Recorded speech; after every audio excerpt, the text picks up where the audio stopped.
जय माता दी दोस्तों, आपके अपने चैनल धर्म साधना में आपका बहुत बहुत स्वागत है। माँ भगवती दुर्गा की कृपा आप और आपके पूरे परिवार पर सदा सर्वदा बनी रहे। दोस्तों, वैशाख मास के कृष्ण पक्ष में जो एकादशी आती है उस एकादशी तिथि को वरुथनी एकादशी कहा जाता है और वरुथनी एकादशी का व्रत करने से समस्त प्रकार की दुख, दरिद्रता, पाप और संताप से मुक्ति मिलती है। भगवान श्री हरि विष्णु की कृपा मिलती है और इस एकादशी का व्रत करने से सौभाग्य की प्राप्ति होती है, सुख समृद्धि की प्राप्ति होती है। समस्त प्रकार के भोगों का भोग कर मानव को अंत समय में मोक्ष की प्राप्ति होती है, विष्णु लोक की प्राप्ति होती है। तो इस व्रत का बहुत अधिक महात्म्य हमारे शास्त्रों में बताया गया है।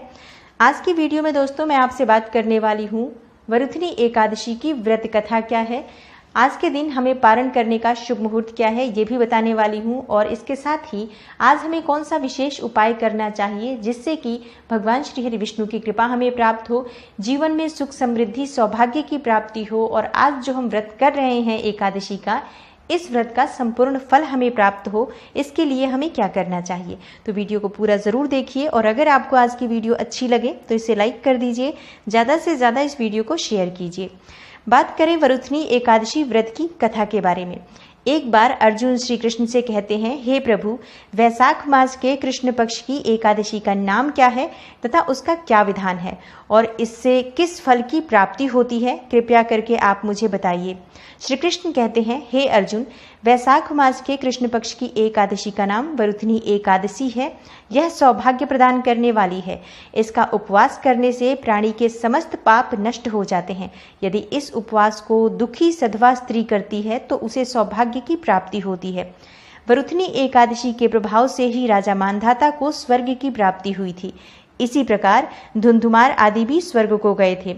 वरुथनी एकादशी के उपवास का फल 10 सहस्त्र वर्ष तपस्या करने के फल के समान होता है। कुरुक्षेत्र में सूर्य ग्रहण के समय जो फल एक बार स्वर्ण दान करने से प्राप्त होता है, वही फल वरुथनी एकादशी का उपवास करने से प्राप्त होता है। इस व्रत से प्राणी इस लोक और परलोक दोनों में सुख पाते हैं और अंत में स्वर्ग के भागी बनते हैं। हे राजन, इस एकादशी का उपवास करने से मनुष्य को इस लोक में सुख और परलोक में मुक्ति प्राप्त होती है। शास्त्रों में कहा गया है कि घोड़े के दान से हाथी का दान श्रेष्ठ है और हाथी के दान से भूमि का दान श्रेष्ठ माना गया है। इनमें श्रेष्ठ तिलों का दान है, तिल के दान से श्रेष्ठ है स्वर्ण का दान और स्वर्ण के दान से भी श्रेष्ठ होता है अन्न का दान। संसार में अन्न दान से श्रेष्ठ कोई भी दान नहीं है। अन्न दान से पितृ, देवता और मनुष्य आदि सभी तृप्त हो जाते हैं। कन्यादान को शास्त्रों में अन्नदान के समान माना गया है। वरुथनी एकादशी के व्रत से अन्नदान तथा कन्यादान दोनों का श्रेष्ठ फल प्राप्त होता है। जो मनुष्य लालचवश कन्या का धन ले लेते हैं या आलस्य और कामचोरी के कारण कन्या के धन को भक्षण करते हैं, वे प्रलय के अंत तक नरक भोगते रहते हैं और उनको अगले जन्म में बिलाव योनि में जाना पड़ता है। जो प्राणी प्रेम से तथा यज्ञ सहित कन्यादान करते हैं, उनके जो पुण्य होते हैं, उन पुण्यों को चित्रगुप्त भी लिखने में असमर्थ हो जाते हैं। जो प्राणी इस वरुथनी एकादशी का उपवास करते हैं, उन्हें कन्यादान का फल प्राप्त होता है। वरुथनी एकादशी का व्रत करने वाले को दशमी के दिन से इन सभी वस्तुओं का त्याग करना चाहिए। ये वस्तुएं हैं जैसे कांसे के बर्तन में भोजन नहीं करना चाहिए, मांस मदिरा का सेवन नहीं करना चाहिए, मसूर की दाल, चने का साग या कोदो का साग नहीं खाना चाहिए, मधु यानी कि शहद का सेवन भी नहीं करना चाहिए। दूसरे भी कई तरह के अन्न होते हैं जिनका सेवन नहीं करना चाहिए। इसमें व्रत रखने वाले को पूर्ण रूप से ब्रह्मचर्य से रहना चाहिए, रात को सोना नहीं चाहिए, अपितु सारा समय शास्त्र चिंतन और भजन कीर्तन आदि में लगाना चाहिए। दूसरों की निंदा तथा नीच पापी लोगों की संगति भी नहीं करनी चाहिए।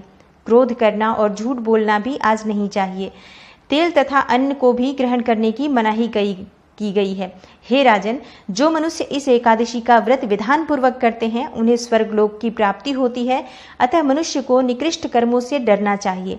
इस व्रत के महात्म्य को पढ़ने से 1 सहस्त्र गौदान का पुण्य फल प्राप्त होता है।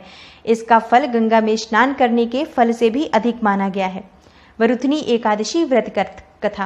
प्रत्येक एकादशी के महत्व को बताने वाली एक खास कथा हमारे पौराणिक ग्रंथों में है। वरुथनी एकादशी की भी एक कथा है जो इस प्रकार है। बहुत समय पहले की बात है, नर्मदा नदी के किनारे एक राज्य था जिस पर मानधाता नामक राजा राज किया करते थे। राजा बहुत ही पुण्यात्मा थे। अपनी दानशीलता के लिए वे दूर दूर तक प्रसिद्ध थे। वे तपस्वी भी थे और भगवान विष्णु के उपासक भी थे। एक बार राजा जंगल में तपस्या के लिए चले गए और एक विशाल वृक्ष के नीचे अपना आसन लगाकर तपस्या आरंभ कर दी। वे अभी तपस्या में लीन ही थे कि एक जंगली भालू ने उन पर हमला बोल दिया। वह उनके पैर को चबाने लगा, लेकिन राजा मानधाता तपस्या में ही लीन रहे। भालू उन्हें घसीट कर ले जाने लगा तो ऐसे में राजा को घबराहट होने लगी। उन्होंने तपस्वी धर्म का पालन करते हुए क्रोध नहीं किया और भगवान विष्णु से ही इस संकट से उबारने की गुहार लगाई। भगवान अपने भक्त पर संकट कैसे देख सकते हैं। विष्णु भगवान प्रकट हुए और भालू को अपने सुदर्शन चक्र से मार गिराया, परंतु तब तक भालू राजा के पैर को लगभग पूरा चबा चुका था। राजा बहुत दुखी थे और दर्द में थे। भगवान विष्णु ने कहा, वत्स विचलित होने की आवश्यकता नहीं है। वैशाख मास के कृष्ण पक्ष की एकादशी, जो कि वरुथनी एकादशी कहलाती है, उस एकादशी पर मेरे वाराह रूप की पूजा करना और व्रत के प्रभाव से तुम पुनः संपूर्ण अंगों वाले हृष्ट-पुष्ट हो जाओगे। भालू ने जो भी तुम्हारे साथ किया वह तुम्हारे पूर्व जन्म के पाप का फल है। इस एकादशी के व्रत से मैं तुम्हें सभी पापों से भी मुक्ति दिला दूंगा। भगवान की आज्ञा मानकर मानधाता ने वैसा ही किया और व्रत का पारण करते ही उसे जैसे नवजीवन मिला हो। वह फिर से हृष्ट-पुष्ट हो गया और राजा और भी अधिक श्रद्धा भाव से भगवत भक्ति में लीन रहने लगा। इस तरह से जो भी व्यक्ति इस एकादशी का व्रत करते हैं, यानी कि वरुथनी एकादशी का व्रत करते हैं, भगवान स्वयं उनकी रक्षा करते हैं और उनके सभी पापों से भगवान उन्हें मुक्त करते हैं।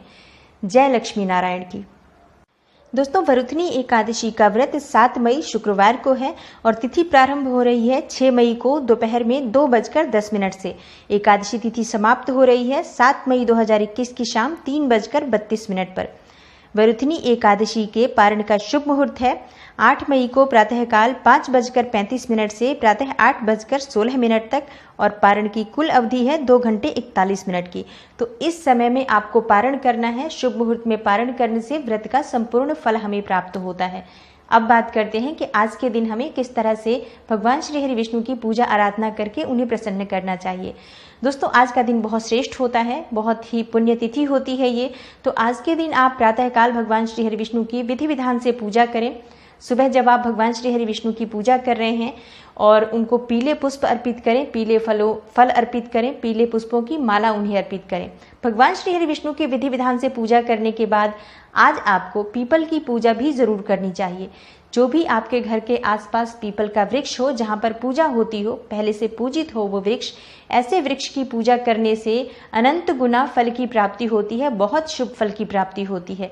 तो आज के दिन जब आप प्रातःकाल भगवान की पूजा कर लेते हैं, भगवान श्री हरि की पूजा कर लेते हैं, उसके बाद से आपको अपने घर के पास जो भी पीपल का वृक्ष हो वहाँ जाकर पूजा करनी है। तो पूजा में आपको क्या करना है, आज आपको चाहिए कि आप थोड़ा सा कच्चा दूध पीपल में अर्पित करें, जल अर्पित करें, पीपल में थोड़ा सा दूध अर्पित करें, कच्चा दूध। अगर गाय का मिल जाता है तो सर्वश्रेष्ठ है, गाय का नहीं मिले तो जो भी दूध उपलब्ध हो आप वो दूध थोड़ा सा उस पीपल के वृक्ष में अर्पित करें। थोड़ा सा वहाँ भोग स्वरूप कोई सा भी नैवेद्य आप अर्पित कर सकते हैं, गुड़ अर्पित कर सकते हैं, मिश्री अर्पित कर सकते हैं। और आज आपको वहाँ पर शुद्ध घी का दीपक जरूर जलाना चाहिए। सुबह के समय ही जब आप दूध अर्पित करते हैं उसके बाद आपको वहाँ शुद्ध घी का दीपक जलाना है और वहीं पर आपको खड़े रहकर या फिर अगर आप आसन लेकर गए हैं तो आसन बिछाकर बैठ सकते हैं। पीपल के पास, पीपल के नीचे ही बैठकर या खड़े होकर आपको ओम नमो भगवते वासुदेवाय का 108 बार जप करना चाहिए। इससे भगवान श्री हरि विष्णु की कृपा मिलती है और कोटि गुना फल की प्राप्ति होती है। आज के दिन अगर आप भगवान श्री हरि विष्णु की पूजा के बाद पीपल के वृक्ष की पूजा करते हैं और इसके बाद आप इस पूजा को करते हैं तो इससे बहुत अधिक पुण्य फल की प्राप्ति होती है। समस्त प्रकार की कामनाएं पूर्ण हो जाती हैं। श्री हरि विष्णु की कृपा से आपके मन में जो भी इच्छा हो, वहाँ मंत्र पढ़ने के बाद आप थोड़े समय तक अपने मन की बात वहाँ भगवान श्री हरि विष्णु से कहें। शीघ्र ही आपकी जो भी मन की इच्छा है वो भगवान श्री हरि विष्णु की कृपा से पूर्ण हो जाएगी। तो उम्मीद करती हूँ आज की वीडियो से आपको लाभ अवश्य होगा। वीडियो आपको अच्छी लगी हो तो इसे लाइक कर दीजिए और ज़्यादा से ज़्यादा इस वीडियो को अपने फैमिली फ्रेंड्स के साथ शेयर कीजिए। चैनल पर पहली बार आए हैं तो चैनल को सब्सक्राइब जरूर कर लीजिए, बेल बटन को प्रेस कर लीजिए। इससे ये होगा कि इस तरह की सभी वीडियोस की नोटिफिकेशन आपको सबसे पहले मिलेगी। मैं मिलती हूँ आपसे अगली वीडियो में, तब तक के लिए नमस्कार।